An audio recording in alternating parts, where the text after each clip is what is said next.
Ta'aluk sifat ma'ani, secara gampang itu ta'aluk itu percantelan. Seperti halnya kopi. Kopi ini berta'aluk.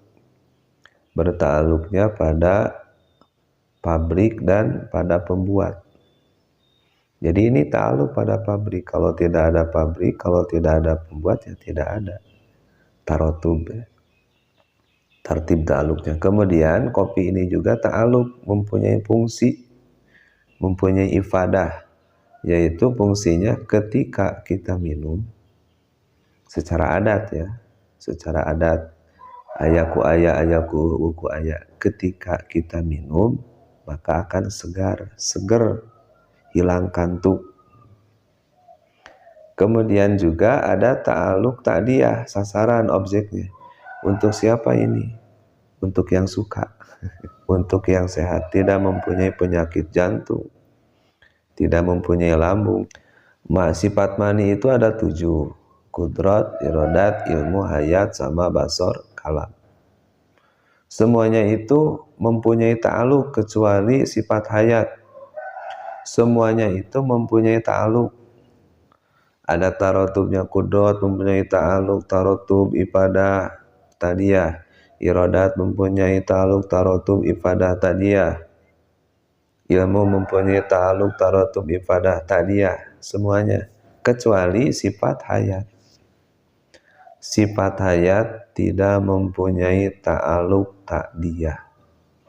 Kalau ibadah mah ibadah dan ta'aluk tarotub sifat hayat mempunyai. Tetapi kalau ta'diyah tidak.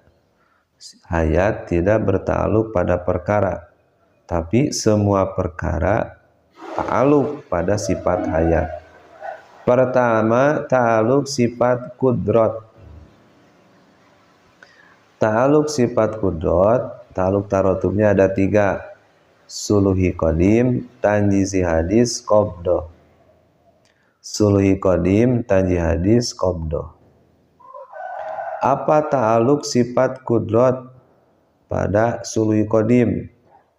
Solahiyatuha fil azali bil ijad awil idam. Solahiyatuha jadi kepantasan. Kalau dalam suluhi itu hanya kepantasan. Suluhi, solahiyatuha, tipis atau tebalnya, pendek atau tingginya. Bil ijad awil idamnya itu pantas. Kalau ada orang yang mengatakan ya dari sananya juga begini, sebenarnya kurang tepat. Karena sulhi qadim itu solahiyatuha, mau begini mau begitu juga pantas. Bisa terbaca sulhi qadim itu ketika sedang tanji hadis, ketika sedang bukti, ketika akang di sini sedang ngobrol minum kopi tanji hadis, berarti oh iya sulhi qadimnya juga begini. Nah itu baru bisa dibenarkan.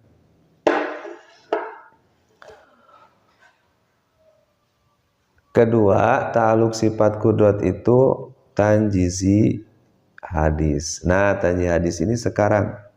Jadi sifat kudrat mengijad, mengadakan sekarang. Yang perkara yang mungkin sekarang menjadi ada. Nah, ini tanjizi hadis. Bisa tanjizi hadis itu bisa mengijad, yang ada jadi tidak ada, yang tidak ada menjadi ada, atau mengidam yang tidak ada menjadi ada. Kemudian qabdoh. Nah, ta'aluk kudrat itu qabdoh. Qabdoh itu ta'aluk kudrat bisa disebut, dikatakan ta'aluk majazi. Kalau ijad itu ta'aluk hakiki, kalau qabdoh itu ta'aluk majazi. Jadi ta'aluknya sifat kudrat pada perkara mawujud ba'da wujudihi. Ta'aluknya sifat kudrat ini perkara mawujud, ta'aluk akang ini ba'da wujud gitu. Dalam bab nikmat ada nikmat ijad, ada nikmat imdad. Setelah nikmat diijad, diadakan, kemudian diimdad. Nah itu ta'aluk qabdah, genggaman. Kalau panjangnya itu ta'aluk itu ada, ta'aluk qudrat itu ada 7. Qabdah, tanjih hadis. Kalau panjangnya itu ada 7. Qabdah, tanjih hadis, qabdah, tanjih hadis, qabdah, tanjih hadis, qabdah. Gitu. Qabdah tidak ada. Qabdah dalam Adam. Adamnya ada Adam itu ada 2, Adam mahdon.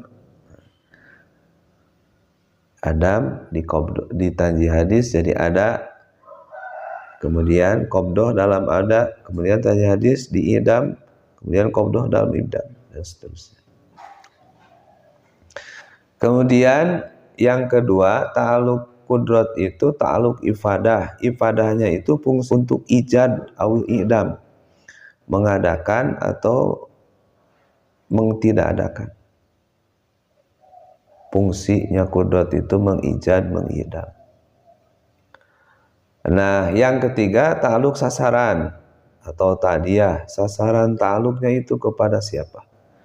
Yaitu perkara mungkin. Mungkinul wujud. Apa itu mungkin? Mungkin itu perkara, istilah Sundanya hade ayah hade eueuh. Perkara yang belum. Hade ayah hade eueuh.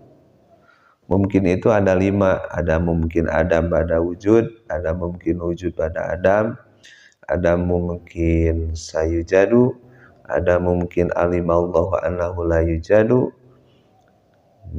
mungkin alimallahu annahu yujadu. Bagi 2 ada maqtu'ah, ada maskuko. Mungkin Adam pada wujud, Adam pada wujud. Seperti orang tua kita yang telah meninggal. Tidak ada sekarang. Kalau dulunya ada, itu barang mungkin. Ada mungkin wujud pada Adam, seperti kita ada, tadinya tidak ada. Ada mungkin sayujadu, mungkin yang akan ditemui kelakuan kita di alam dunia ini, enak tidak enak, baik atau buruk, nanti akan ditemui lagi di akhirat. Itu mungkin sayujadu. Ada mungkin alimallahu annahu la yujadu, mungkin yang Allah mengetahui bahwa itu tidak akan terjadi. Ada 2, ada maqtu'ah, ada maskuko. Maqtu'ah, awalnya mungkin bahwa Abu Bakar bisa ke neraka, Abu Jahal ke surga, mungkin saja. Tetapi karena sudah maqtu'ah, diceritakan dalam Al-Quran bahwa dalam hadis bahwa Abu Bakar adalah termasuk 10 sahabat yang wajib masuk surga. Itu mungkin maqtu'ah, alimallahu annahu la yujadu. Allah mengetahui bahwa itu tidak akan terjadi. Udah ta'aluk sifat qudrat. Sekarang ta'aluk sifat iradat. Ta'aluk sifat iradat, ta'aluk tartibnya, tarotubnya, yaitu ta'aluk kenanya qudrat, kenanya iradat. Tartibnya iradat ada 2, suluhi qadim, tanjizi qadim. Ada 2, suluhi qadim dan tanjizi qadim. Apa ta'aluk suluhi qadim dalam sifat iradat? Suluhi qadim itu tadi sama solahiyatuha fil azali bitahsis, hanya sekarang bitahsis. Kepantasan solahiyatuha fil azali, kepantasan di azali. Azali itu sebaliknya dari lam yazal, alam yang tidak terkurung oleh waktu dan tempat. Azali namanya. Hampir sama dengan qadim azali itu, hanya ada perbedaan. Nanti dibicarakan apa perbedaan qadim dan azali. Jadi Allah Subhanahu wa ta'ala pantas-pantas aja di azali itu mentahsis bahwa seseorang itu akan tinggi, bahwa seseorang itu akan pendek. Pantas, bisa-bisa saja untuk mentahsis demikian. Allah Ta'ala mentahsis di azali seseorang kaya, seseorang miskin. Tahsis, pantas-pantas saja. Sholahiyatuha fil azali.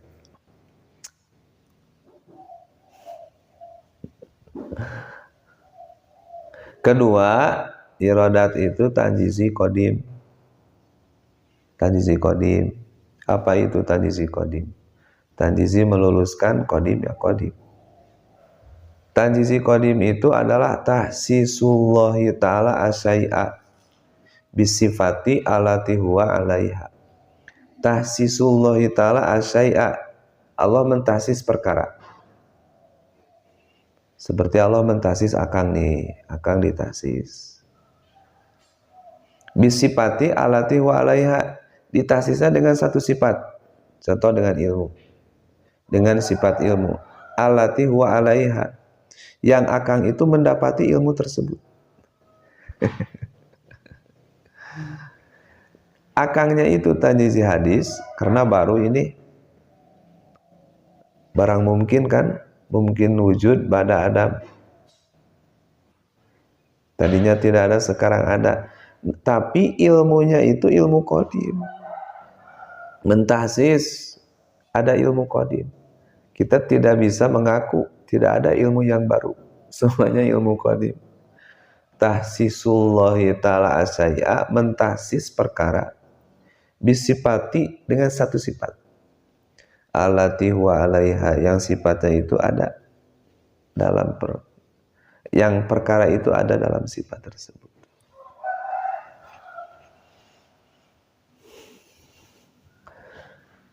Kemudian ta'aluk sifat iradat itu, ta'aluk ifadahnya, fungsinya itu tahsis. Tahsis itu menentukan. Tahsis. Yang ketiga, ta'aluk tadiyahnya. Ta'aluk tadiyah daripada iradat adalah sasaran mungkin, barang mungkin. Jadi sama, ta'aluk tadiyahnya itu dengan sifat kudrat sama. Mungkinul wujud, barang mungkin. Barang mungkin jadi sama. Dua. Sekarang yang ketiga, sifat ilmu. Ta'aluk sifat ilmu, tarotubnya itu ada satu, yaitu tanjizi qadim. Tanjizi qadim. Ta'aluk sifat ilmu. Kalau tadi paham pada waktu tanjizi qadim sifat iradat, di sini juga akan paham. Bagaimana mengertinya tanjizi qadim ta'aluk sifat ilmu. Bisa dibaca-baca pada Kifayatul Awam. Ini akan sama dalam sifat ilmu, sifat hayat, sifat sama basar. Ta'aluk tarutubnya itu satu, tanjizi qadim. Jadi fal ilmu alladzi tasofa bihi, kalau bitasisihi boleh bahwa qadimun. Atau fal hayatu alladzi tasofa biha, bahwa masalan qadimun. Atau fasam'u wa basaru alladzi tasofa bihima, masalan qadimun. Nah, itu namanya tanjizi qadim.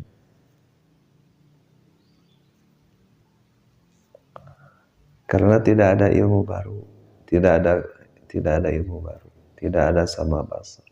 Yang sama basar itu adalah Allah Subhanahu wa ta'ala. Kita hanya yang baru ini hanya dita'aluki, terta'aluki. Lanjut, kemudian yang kedua, ta'aluk sifat ilmu itu dalam ifadahnya itu inkisab, terbuka. Jadi Allah Subhanahu wa ta'ala menginkisab terhadap segala sesuatu. Begitu juga orang yang terhinggapi sifat ilmu akan inkisab. Hanya sesuai yang dibatasi kemampuan oleh Allah Subhanahu wa taala. Ta'aluk tadiyahnya, sasarannya ilmu itu adalah asya. Asya itu perkara wajib muhawenang. Wajib muhawenang. Dengan ilmu terinkisab perkara yang wajib. Wajibnya wajib akli. Malayu tasawaru bil akli adamu. Terinkisab perkara muhal. Terinkisab perkara mustahil. Mana contoh perkara mustahil? Contoh perkara mustahil, Allah Ta'ala mempunyai anak. Mustahil kan? Nah, terinkisab bahwa mengetahui bahwa tidak ada anak dan tidak akan ada. Qudrat, iradat, ilmu hayat. Keempat, sifat hayat. Hayat itu ta'aluk tarotubnya tadi sudah disebutkan, pasti tanjizi qadim. Kemudian ta'aluk sifat hayat, ifadahnya. Fungsinya apa? Hayat itu tashih. Beda tadi ada tahsis dalam iradah tahsis, ini mah dalam hayat tashih. Sohaha yusohihu tashihan, mengesahkan. Hayat itu mengesahkan. Masa kudrat, kuasa, iradat, kemudian ilmu, tapi mati harus hayat. Yang kudrat itu ya pasti ketika kudrat, ketika iradat, ketika ilmu pasti hayat. Jadi tashih, mengesahkan. Hayat itu mengesahkan sifat-sifat yang bertakluk tadi. Sifat hayat itu mengesahkan sifat-sifat yang bertakluk tadi. Kemudian ta'aluk ta'diyahnya, sasarannya itu, nah ini tidak ada. Hayat itu tidak bersasaran. Hayat itu tidak bertakluk pada perkara, tapi semua perkara ta'aluk pada hayat. Kita ini bertakluk pada hayat. Qudrat, iradat, ilmu, hayat, sama basar. Nah, sama basar itu sama. Maka pembahasannya dalam kitab-kitab itu suka disatukan karena ada persamaan. Dalam ta'aluk tarotubnya sama, dalam ifadahnya sama, dalam ta'diyahnya juga sama. Dalam tarotubnya, ta'aluknya itu suluhi qadim, tanjizi qadim, tanjizi hadis. Suluhi qadim, tanjizi hadis. Apa ifadahnya sama basar? Idrok. Allah Subhanahu wa taala mengidrok di suluhi qadim, mengidrok di tanjizi qadis, juga mengidrok di tanjizi qadim. Apa tadiannya sasarannya? Perkara maujud. Setiap maujud itu beda dengan ma'dum. Ma'dum itu tidak ada, tidak akan teridrok. Maujud itu beda dengan mungkin. Kalau mungkin itu baru maujud itu sudah terjadi, sudah bukti. Kalau mungkin itu sasaran sifat kudrat. Jadi perkara yang maujud teridrok oleh sama basar. Ini maujud nih. Kopi ini maujud. Kopi ini ya tersama, ya terbasar. Teridrok oleh sama, teridrok oleh basar. Sama basar kalam. Nah, terakhir kalam. Kalam itu ta'aluk tarotubnya pasti tanjizi qadim. Kalau paham tadi pembahasan pada waktu iradat tanjizi qadim, pasti akan paham di sini juga. Bagaimana kalam di tanjizi qadim. Kemudian ta'aluk ta'diyahnya, ifadahnya, fungsinya itu kalam itu dilalah, menunjukkan, dilalah. Makanya kalam kan ada kalamullah, ada kalam ibarat, ada kalam isyarat, ada kalam hukum, ada kalam dat. Ada kalamullah bila sautin wala harfin. Ini kalamullah kan bila sautin wala harfin. Itu menjadikan dilalah, memberikan petunjuk. Kan kalam itu secara lugat ma yufhimul makna. Segala sesuatu yang memberikan makna itu kalam, memberikan makna. Nah, kita mendengar anak menangis, pan itu menjadi kalam, bahwa kita itu harus bertindak apa. Kita melihat cucian, banyak pakaian yang belum dicuci, kan itu kalam, kita harus bergerak keluar, wah gerumput, kita harus membersihkan. Ada kalam ibarat itu tersusun oleh huruf seperti Al-Quran, mengibaratkan pada kalam qadim maksudnya. Ini kalam ibarat. Hadis, kitab, bacaan-bacaan ibarat, mengibaratkan terhadap sesuatu. Ada kalam isyarat itu dilalah juga. Seperti kalam isyarat dalam bab adat ada lampu, rambu, lalu lintas. Merah mengisyaratkan untuk berhenti. Hijau mengisyaratkan untuk berlalu. Kuning hati-hati. Ada kalam dat, semuanya ini keluarnya dari kalam dat. Selanjutnya, sasaran takdiyah daripada kalam itu sama dengan ilmu, yaitu asya. Sasarannya itu. Asya itu perkara wajib, muhal, wenang. Perkara wajib itu dikalamkan, menjadi dilalah. Perkara muhal itu dikalamkan. Mustahil ada syarik. Nah itu terkalamkan. Dan perkara-perkara wenang. Para warga sadayana, mudah-mudahan ada manfaatnya bagi semuanya. Mohon maaf atas segala keterbatasannya. Wallahu muwaffiq ila aqwamit thoriq. Wassalamualaikum warahmatullahi wabarakatuh.